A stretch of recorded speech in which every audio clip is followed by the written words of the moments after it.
자, 이것은 뭐냐면 그 42만 년의 기록입니다. 빙하기 간빙기 기록이에요. 이게 남극에 보면은 보스토크라고 해서 기지가 있는데 얼음을 뚫습니다. 이게 밑으로 쭉 들어오면은 한 4,000m 정도를 뚫어보면 얼음 기둥을 가지고서 거기에서 빙하기 간빙기가 어떻게 전개되어 나왔는가.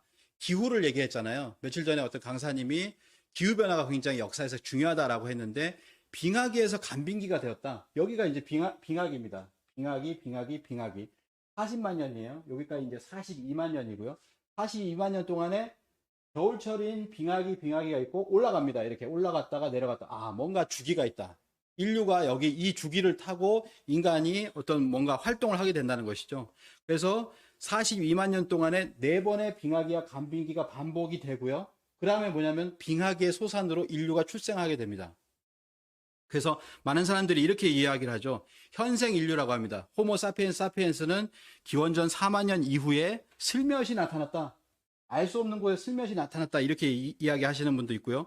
그리고 이런 책에 보면은 대략 5만 년 전에 유전자의 거대한 비약에 의해서 이루어져서 인류가 출현했다. 뭐 이렇게 이야기를 합니다. 진화 생물학자인 스티븐 제이 골드는 지난 4만 년 또는 5만 년 동안에 인류는 생물학적인 변화를 전혀 겪지 않았다. 그건 뭐냐면 인류가 탄생을 했죠. 탄생을 하고 나오고 나서 그게 갑자기 이렇게 진화하거나 그러지 않고 그대로 꾸준히 이어져 왔다. 그게 5만 년이다. 이렇게 이야기를 합니다. 그래서 우리나라 박물관에 가보면 5만 년에서 6만 년이라고 나오고 4만 년, 5만 년, 6만 년이죠. 그래서 통합해서 5만 년 전에 지구에 현생 인류가 출현을 하게 됩니다. 그리고 나서 기후변화를 계속 겪게 돼서 2만 년 전까지 빙하기가 와서 빙하기가 이렇게 오는 시기가 있고요. 소빙하기. 그래가지고 우리나라가 중국하고 붙어 있었어요. 근데 1만 2천 년이 되니까 어떻게 되냐면 이게 떨어져 나갑니다. 일본도 떨어져 나가고 그 다음에 중국하고 떨어져 나가면서 여기 뭐가 생기냐면 대륙붕이 생기죠. 이렇게 대륙붕이 생기면서 뭐가 생기냐면 여기에 이렇게 이제 연안에 보면 따뜻하게 사람이 살 수 있는 환경이 됩니다. 환경. 그래서 뭐냐면 사람들이 여기에 모이는 거예요. 이렇게 모이죠. 이렇게 모이면 이게 하나의 문명권이 되는 겁니다. 그래서 이곳이 뭐냐면은 이곳을 가장 큰 갯벌이 많이 발전했다라고 해서 5대 갯벌이라고 합니다. 5대 갯벌 중에 뭐가 있냐면 서해 갯벌이 있어요. 이 갯벌이라고 하는 것이 뭐 생태계의 고향이다, 인류 생태계 고향이다 이렇게까지도 얘기를 하는데 1만 년을 거쳐서 만들어진 어떤 갯벌이 형성됐다라고 하는 겁니다. 그래서 이 갯벌에서 뭘 하냐면 머드 축제를 하는 거죠. 이게 500만 명이라고 하는 한 해에 500만 명이 모이는 머드 축제도 이렇게 이루어지고요. 그래서 이러한 어떤 인류가 살 수 있는 환경이 이루어지면서 여기에서 뭐냐면 15,000년 전에 가장 오래된 벽시가 나왔습니다. 농사가 이루어졌다, 벼농사가 이루어졌다는 얘기죠. 그래서 BBC에서는 뭐냐면 이렇게 이야기를 합니다. World's oldest rice found라고 해서 가장 오래된 라이스 나왔다라고 하는 것이죠. 그래서 15,000년 전이라고 이렇게 이야기를 합니다.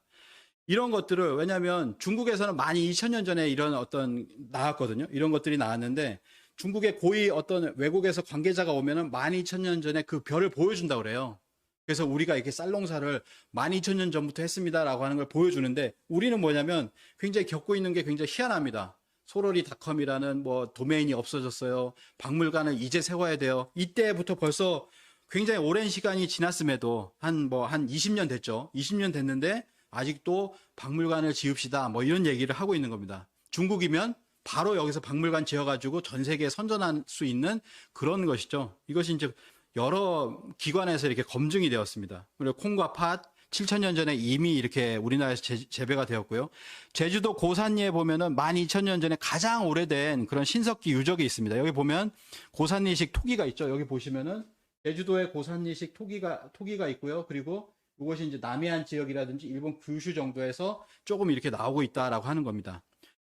이것이 있고 이런 어떤 토기의 문화라고 하는 것이 어디로 가냐면 빗살무늬 토기로 가요. 아마 배우셨을 거라고 생각하는데 국립중앙박물관에 가면 신석기관에 보면 이런 어떤 빗살무늬 토기가 있고요. 이거는 뭐냐면 홍산 문화입니다. 요한문명이라고 하는 곳에 사해라는 곳에 이제 빗살무늬 토기예요. 이것이 같은 문화권에 있었다라고 하는 것이죠. 그래서 이것을 아래쪽에서 보면 이쪽입니다.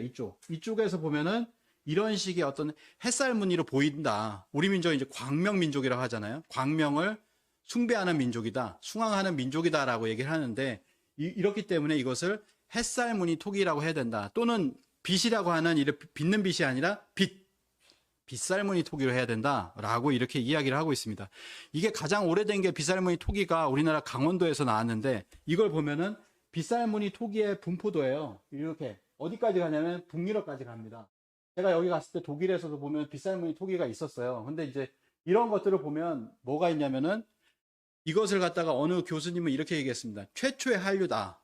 최초의 한류가 바로 한국의 제품이 한국에서 나왔고 만주에서 나왔던 여기에서 나왔던 제품이 가장 오래됐고 이것이 1000년, 2000년에서 여기는 5, 6천년 전께 나온다는 거예요. 이런 식으로 해서 넘어갔다. 최초의 한류다. 이렇게까지도 이제 이야기를 합니다. 이거와 더불어서 나오는 것이 뭐냐면은 8000년 전에 옥기예요. 옥기. 그래서 그 옥기가 어디서 나오냐면 아까 보셨던 빗살무늬 토기가 나오는 것이 어디냐면 사해와 흑룡화입니다. 사해 흑룡화에 나오고 빗살무늬 토기가 강원도 고성하고 똑같은 빗살무늬 토기가 나왔다라고 했는데 여기에 뭐냐면 옥 귀걸이가 똑같은 게 나오는 거예요. 그래서 흑룡화의 귀걸이, 사해의 귀걸이가 바로 이 수암이라고 하는 곳에 수암 옥을 가지고 만들었다라고 하는 것이죠. 그것이 뭐냐면 고성에 있는 그 옥 귀걸이하고 같다. 여기는 같은 문화권이다라고 얘기를 하는 겁니다. 그래서 여기에서 8000년 전에 같은 문화권을 형성하고 있었다. 이렇게 볼 수 있고요. 그 다음에 아까 보셨던 것처럼 이 서해를 중심으로 한 이 연안으로서 이 문화권을 우리가 볼 수가 있는 거, 한반도까지 이렇게 같이 볼 수가 있는 것이죠. 그래서 이곳을 홍산문화인데 홍산문화가 있고요. 이곳을 이렇게 해가지고 맨 위가 여기가 이제 발해라고 합니다. 그래서 발해 연안 문명 이렇게 이제 이야기하는 학자가 있습니다. 그래서 이 홍산문화의 주인이 한국인이 조상인 근거, 제가 이제 미주 지역에 가서 2시간, 1시간 반인가요? 강의를 했던 게 뭐냐면 홍산문화에만 강의를 했었거든요. 그래서 앞으로 이제 뒤에 꼭 홍산문화 많이 오늘 이전에 많이 들으셨잖아요. 이번 9번의 강의에서 누차에 들었지만 한 번은 꿰셔야 됩니다. 이거를. 그래서 1시간 반이나 보면은 이러한 20몇 가지의 근거가 있어요. 다 얘기할 수 없는 적석종 피라밋, 고인돌, 옥기거리, 고곡, 빗살무늬, 토기, 복골, 암각화, 천재문화 뭐 이런 것들의 어떤 근거가 있다라고 하는 것이죠. 그래서 한국인이 그 조상이었다라고 하는 것을 알 수가 있습니다.